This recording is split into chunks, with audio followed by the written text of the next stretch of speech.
en la agenda de las personas que han estado publicando y pensando en el sistema de medios mexicanos, que es no solo hacerlo a nivel nacional, es decir, identificar los patrones de transformación de esta infraestructura de medios también en una escala subnacional, ¿sí? Que es algo que se ha dicho en varias ocasiones, porque, bueno, pues tenemos sistemas de medios que no son ni homogéneos ni estáticos, como lo dicen literalmente Hallen y Mancini, pero también desde Sánchez Ruiz, también de la Universidad de Guadalajara, podemos encontrar esa reflexión. También otra razón es que coexisten tendencias, que es algo que han trabajado mucho Martín Echeverría con Rubén González, tendencias que empujan a la modernización del periodismo junto con tendencias que inciden en la permanencia de prácticas autoritarias en un mismo país. Pero también está una tercera cuestión que se conecta con la agenda que estaban mencionando en su momento, pues de que las personas requerimos de información de carácter local para desempeñar el rol de actores en la vida pública de la comunidad. Y se conecta esto con una literatura muy interesante que habla de las necesidades cruciales de información en la comunidad. Y esas necesidades no necesariamente son cumplidas a través de medios tradicionales, ¿sí? Entonces, para mí es importante, que quede claro, no se trata como de estudiar los medios por estudiar los medios, sino que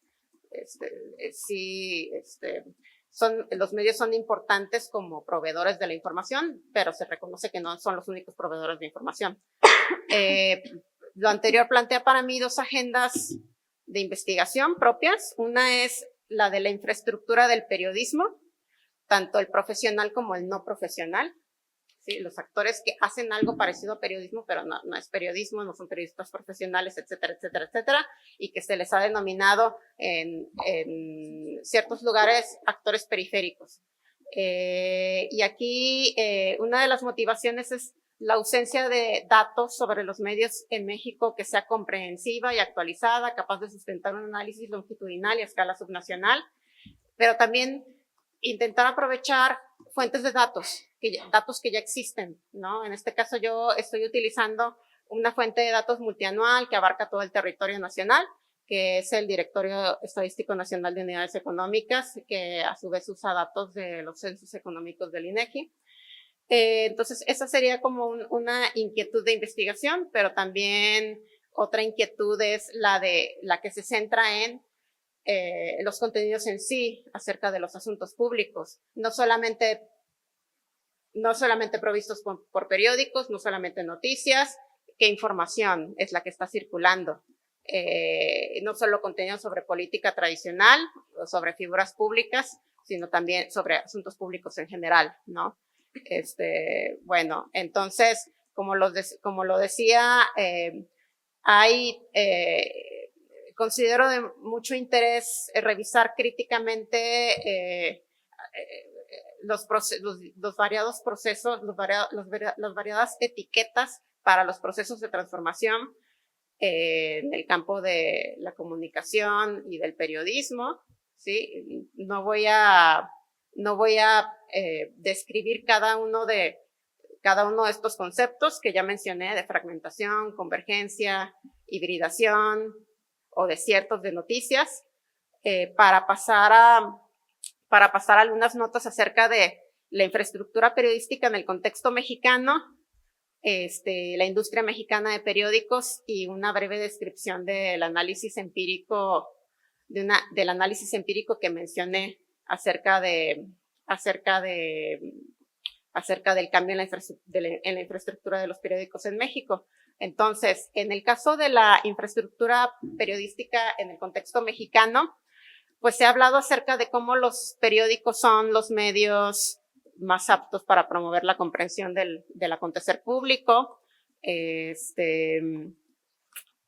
doctor Sánchez Ruiz, ahí en la Universidad de Guadalajara, colega de nosotros, ya aludía a una división del trabajo entre medios de comunicación, en donde Los periódicos se han considerado tradicionalmente más aptos para explicar los sucesos y ampliar la información, ¿no? Entonces, es de mucha relevancia pues, revisar cuáles son los cambios en este sector que está produciendo, que está proveyendo este tipo de materiales, ¿no? El periodismo, tal cual. También ha habido muchas reflexiones en torno a la infraestructura del periodismo, que han tenido que ver con las cifras de circulación de periódicos, pero también con la escasez de lectores de la prensa escrita. Y también ha habido un reconocimiento acerca de cambios acaecidos a partir con la llegada del siglo XXI. Lo sabemos, que tienen que ver con el enorme, abrupto desplome del gasto en publicidad impresa, pero también con el ascenso de creadores de contenidos informativos en las plataformas digitales de redes sociales. ¿Qué sabemos sobre la industria mexicana de periódicos hoy en día? Hay 4 cosas muy claras. Número 1, en este siglo todavía persisten periódicos que dependen de subsidios. Número 2, sabemos muy bien que no hay una correlación clara entre la cantidad de lectores y la cantidad de periódicos. O sea, no se da el caso de que a mayor cantidad de lectores en un lugar haya mayor cantidad de periódicos, no hay correlación. Número 3, pues sabemos que hay un descenso en la cantidad de periódicos impresos y de su circulación, con la reserva de que esto pues no necesariamente es malo, debido a, como sabemos, a las complejas relaciones entre los medios y el poder político en México, y pues no podemos asumir que todo cierre de periódicos signifique una pérdida en términos de su contribución a la diversidad de contenidos informativos. Y pues número 4, también lo sabemos muy bien, aunque no existe claridad como de cifras por lo difuso de este sector, pues el aumento paulatino de la cantidad de medios informativos de tipo digital, que publican en plataformas de redes sociales o a través de portales web. Es muy difuso, es muy volátil, pues aparecen y desaparecen. Entonces, les platico de un análisis empírico, como les digo, elaborado a partir de esta base de datos del INEGI en el periodo entre el 15 y el 24, o sea, se abarcan 10 años. Entonces, brevemente, cuatro cuestiones que podemos extraer de ahí. Número 1, sí se infiere un declive de periódicos muy importante durante el periodo 2015-2024. En el sector de medios masivos de información han disminuido, a pesar de que ese sector en la base de datos ha aumentado en su número de unidades económicas. También hay un contraste muy interesante entre la cantidad de periódicos que capta esta fuente de datos, que es el directorio estadístico, y el directorio de mundos de periodismo que se elaboró dentro de ese proyecto, que sugiere la dificultad de los emprendimientos periodísticos para formalizarse, y que a su vez es un aspecto que también nos apunta a este declive de periódicos. Es difícil sostenerlos.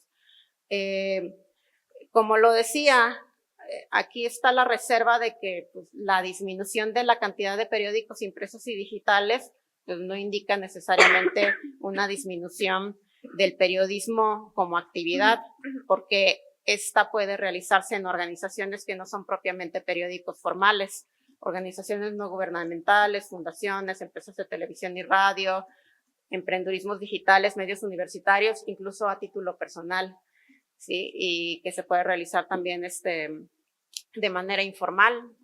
Cualquier persona podría emprender esta actividad, ¿no? De forma más rotunda, también puede asimismo argumentarse que el declive de periódicos no indica una disminución de la información. Vivimos en un entorno de sobreinformación.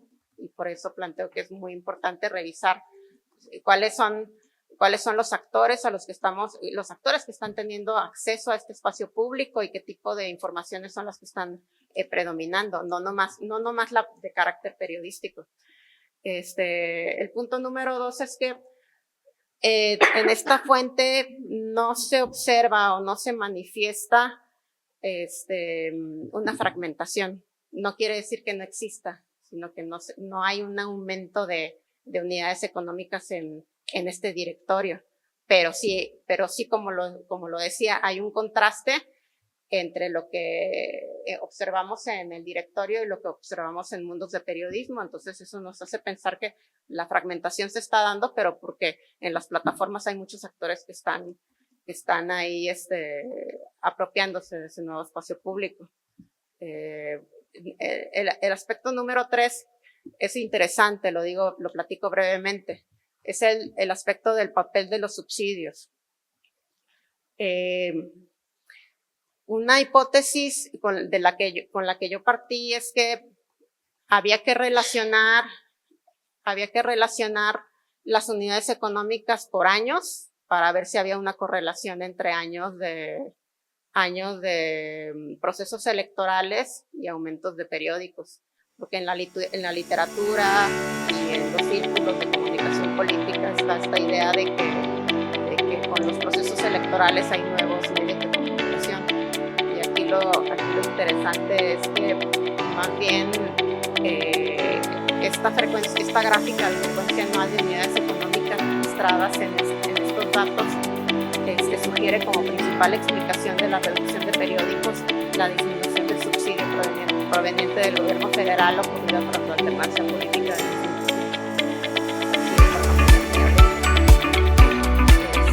y también la ausencia de aumento de unidades económicas dedicadas al periodismo justo antes y durante los años electorales, que es algo que se atestiguaba a nivel de observación informal en periodos previos.